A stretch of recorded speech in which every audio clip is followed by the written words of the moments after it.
Good afternoon, everyone.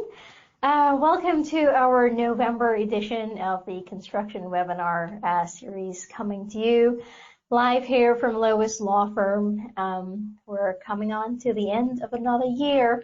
For those of you joining me for the very first time, my name is Tashia. I am a partner here at LOIS Law Firm, where I defend workers' compensation claims arising from construction accidents. I oversee a team that handles only construction claims. I'm also the author of the firm's construction defense handbook, which is a plain English handbook regarding an overview of construction claims and issues that constantly arise in construction claims.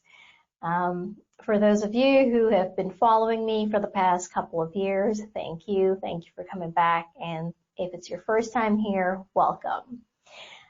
This month, we are going to focus on calculating exposure in multi-jurisdiction cases. So if you've been following me or know anything about how we handle our construction claims here at LOIS Law Firm, we coordinate with general liability counsel, not only for a strategy, but also to see how we can resolve claims, that is, settle claims at a value that makes the most sense for the client, that saves them the most money. So today we're going to talk about the factors that should be taken into consideration when calculating exposure.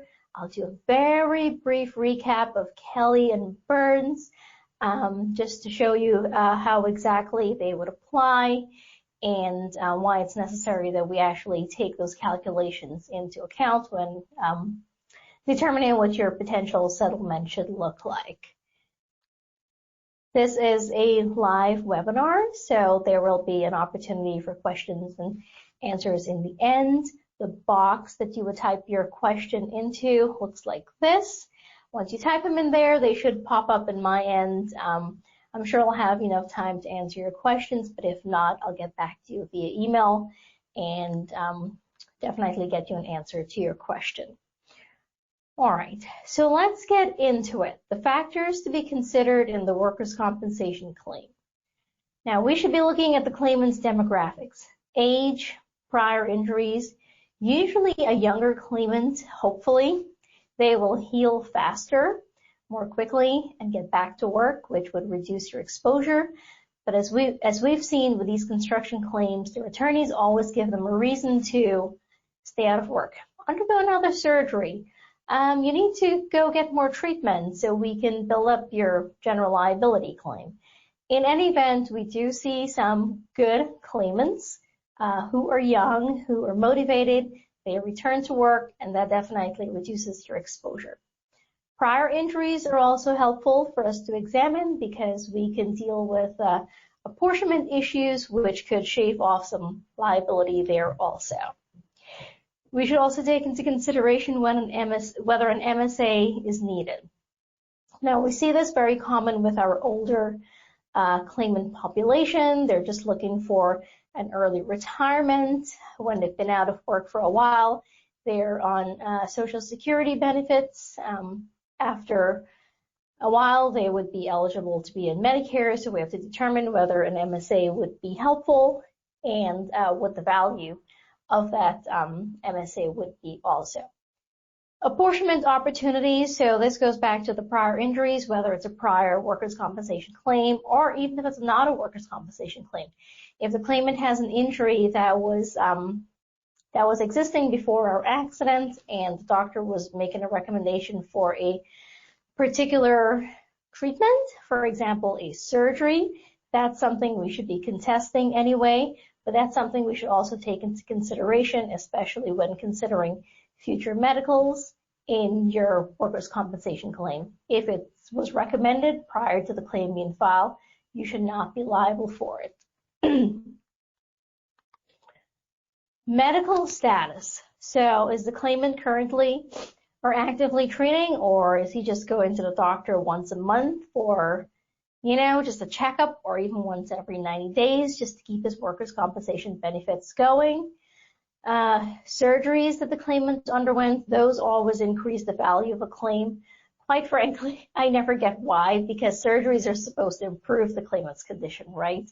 But they're usually viewed as a negative. Oh, the claimant underwent surgery, so his condition supposedly worsened, or he's not going to get better, so his claim is valued at more. Any recommended or planned treatment. So if at the time when you're considering settlement, his doctors are submitting a request, or the carrier has authorized, let's just say, a surgery, but the claimant has not yet undergone the surgery, he might be requesting that the cost of the surgery be included in the settlement. So we need to take that into consideration also. Medications. Is he going to be on medications for the rest of his life? Those medications can really drive up the cost of a claim.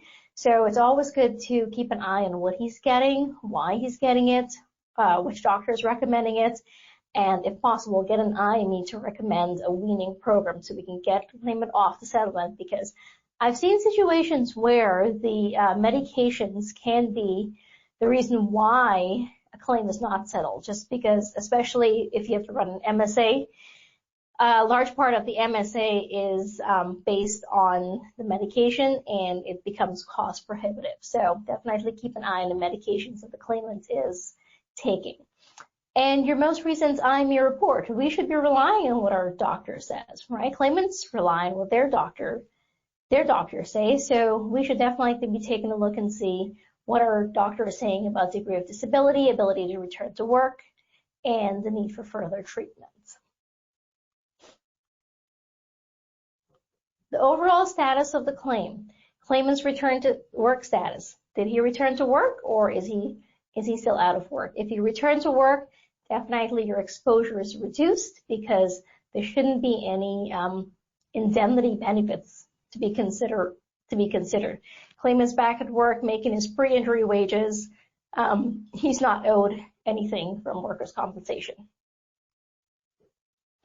Any fraud findings? Any fraud findings would result in, hopefully, a permanent disqualification of benefits. So if there's been a fraud finding and the claimant's been disqualified from benefits, this is kind of like returning to work, whereas he wouldn't be entitled to any indemnity benefits. So that shouldn't be considered or included in any potential settlement analysis. Any permanency findings or potential permanency findings, we should look at the case to see where we are. Are the doctors talking about permanency? Do we have an IME commenting on permanency? Do we have the claimant's doctor C4.3 saying that the claimant has reached permanency?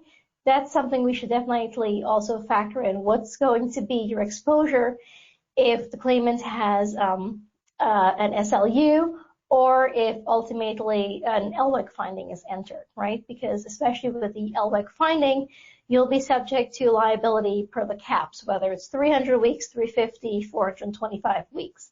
And that's something you'll most likely be stuck with unless the claimant returns to work. Factors to be considered in a general liability claim. So the strength of the liability and damages claim, this is something you should talk to your general liability defense attorney about. Jurisdiction. I've heard so many things about how some jurisdictions are tougher, the jury verdicts are higher, whether it's, like the Bronx, Brooklyn, Manhattan. So this is something you should definitely inquire of from your general liability defense counsel. And I know for a fact that they take this into consideration when calculating their potential settlement value, the value of their claim. Now, how do we calculate the exposure? So we have to look at both the indemnity and the medical portions. So for the indemnity portion, we'd be looking at schedule loss of use and LWEC findings or potential findings. So if there's not a current finding, we try to predict based on experience or based on the most recent medicals, whether it's an IME or even the claimant's medicals, depending on what you have at the time you're contemplating settlement. If you don't have an IME report, I'd recommend obtaining one before engaging in settlement recommendations, unless for some other reason you want to move forward without one. If you don't have one, though, and you're not going to get one, use the claimant's doctor's report to see what they're saying. I'll be honest, most of the times their reports are unreasonable and leads to settlement values that would be excessive or that we wouldn't even recommend, but always take a look, see what doctor's finding in terms of like the treatment request, the treatment recommendation, the range of motion findings, the claimant's ADLs, what is he able to do, not able to do. There are times, even though the claimant's doctor is finding the claimant to be totally disabled, looking at and scrutinizing the reports, the actual findings, will be able to argue for a less than total, right? Which you factor that into your settlement value. You wouldn't be calculating your settlement based on a total disability report. You'll be calculating it based on maybe like a moderate or a marked or hopefully a mild or a 0. Be sure to reference the impairment guidelines when talking about, when discussing settlement, potential settlement values. Now, we've had IMEs come back giving permanent impairments that are higher than what the guidelines say they should be. So that's one reason why we should be looking at the impairment guidelines. Even if we don't have the IME report, we should be looking at the claimant's doctor's report and comparing it against the guidelines also to see what it says. We want the most accurate medical assessment of the claimant to calculate our exposure. So when we're presenting an offer to the claimant and they're pushing back with their exorbitant demand, we know why, we have a reason why, and we can explain to them why the claim is not valued as much as they think it's valued. So the 2 lines of exposure, the indemnity and the medical, I just talked about the indemnity. The medical is whatever the claimant's treatment plan is, future expected treatment, and also the medications that his doctor is prescribing or that he most likely will be taking in the future, whether it's for a few months more or for quote unquote the rest of his life. And then also take into consideration prior payments, especially in SLU situations, the payments that have been made to the claimant, those get deducted from SLU, so make sure you shave that off, and then the claimant just gets the balance. In a lot of these construction claims that have been going on for quite a while, we wind up in SLU situations where the prior payments exceed the SLU values and nothing would be moving. But just as an incentive to close out the claim, you might want to offer something nominal to your settlement value to incentivize the claimant to take it and just go away.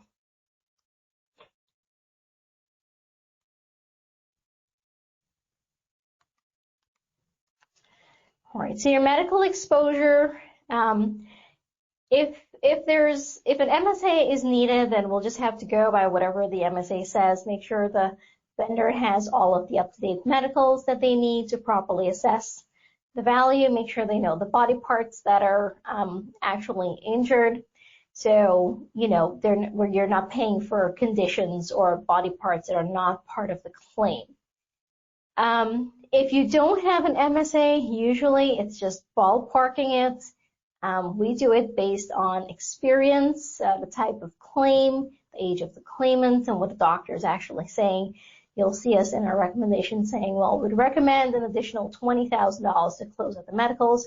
If the claimant hasn't been treating at all, we'll say, well, because of that, it doesn't seem like he needs more treatment, so just throw an additional $5,000.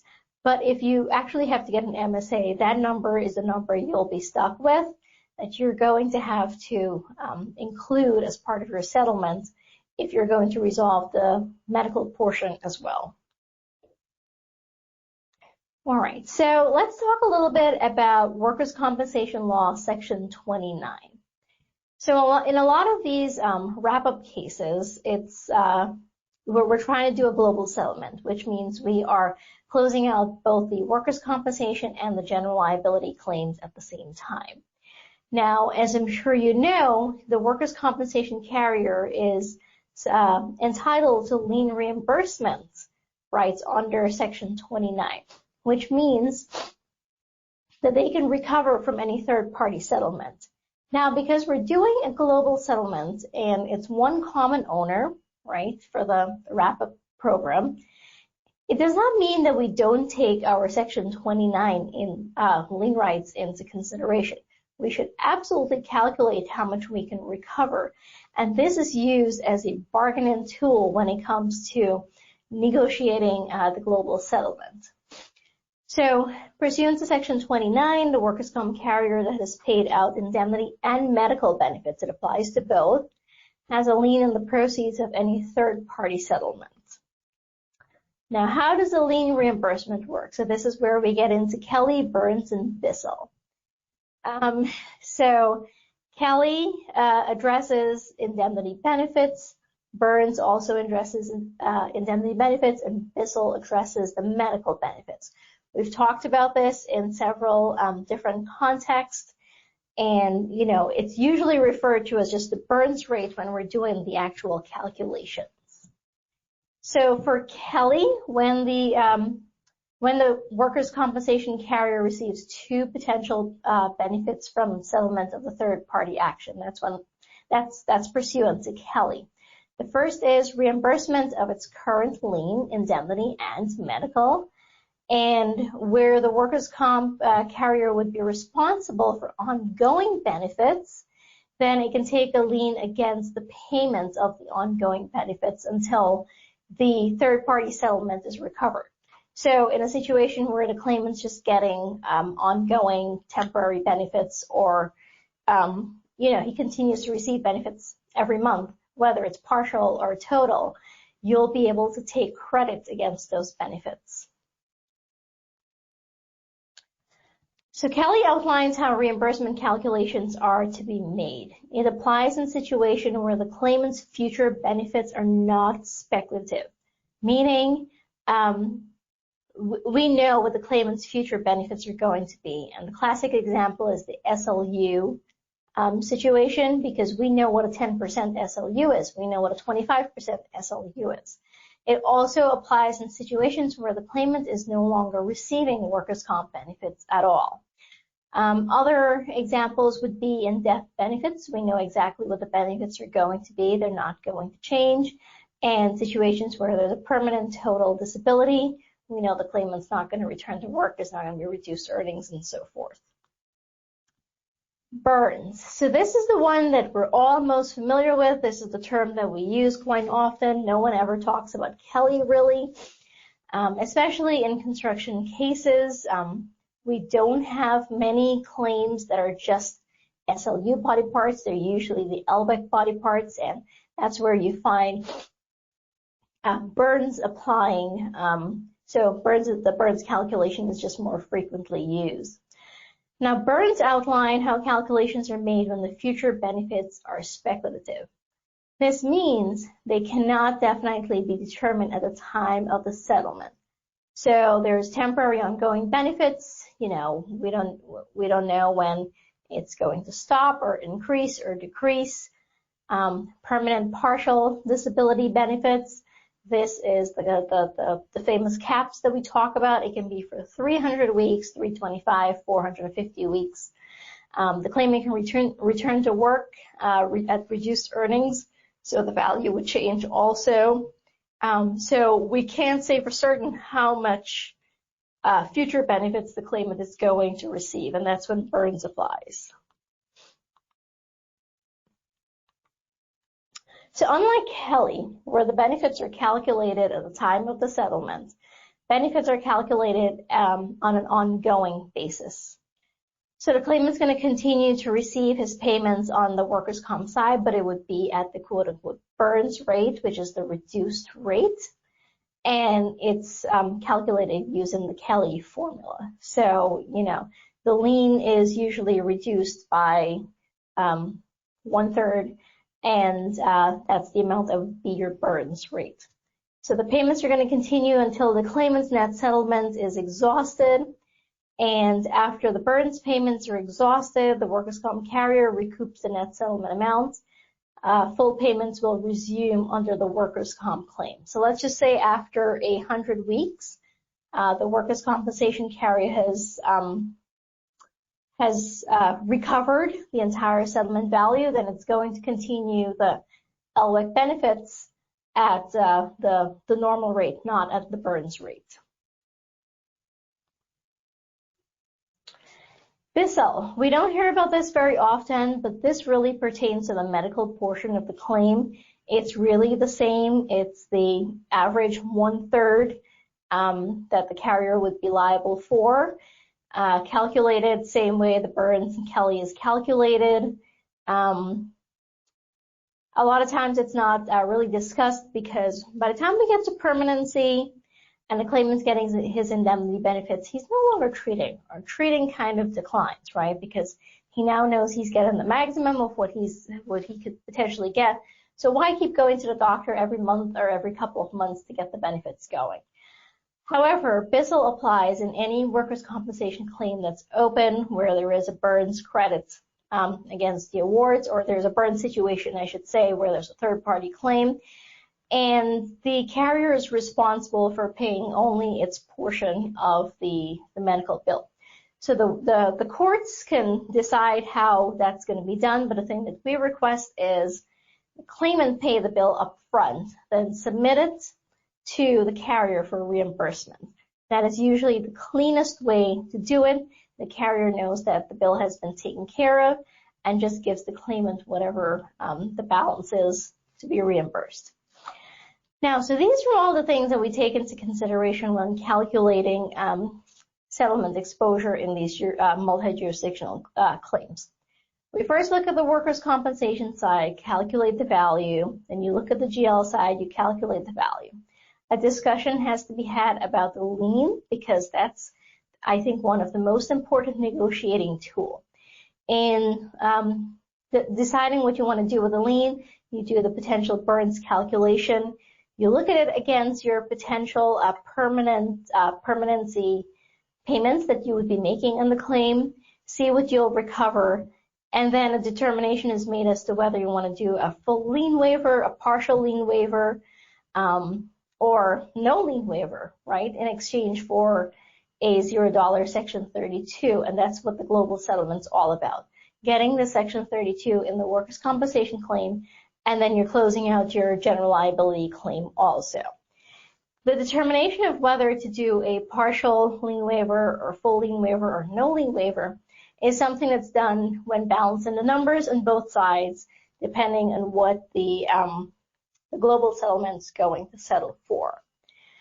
A lot of times, actually, most times the general liability side of the table leads the settlement negotiations, so it's very important for you to communicate with your workers' comp attorney, have them communicate with the general liability defense attorney to see what the numbers look like, what the workers' comp numbers look like, where we are in the workers' comp claim, what our potential exposure is in the comp claim, and how they can use the lien or lien waiver to negotiate the bigger settlement on the general liability side.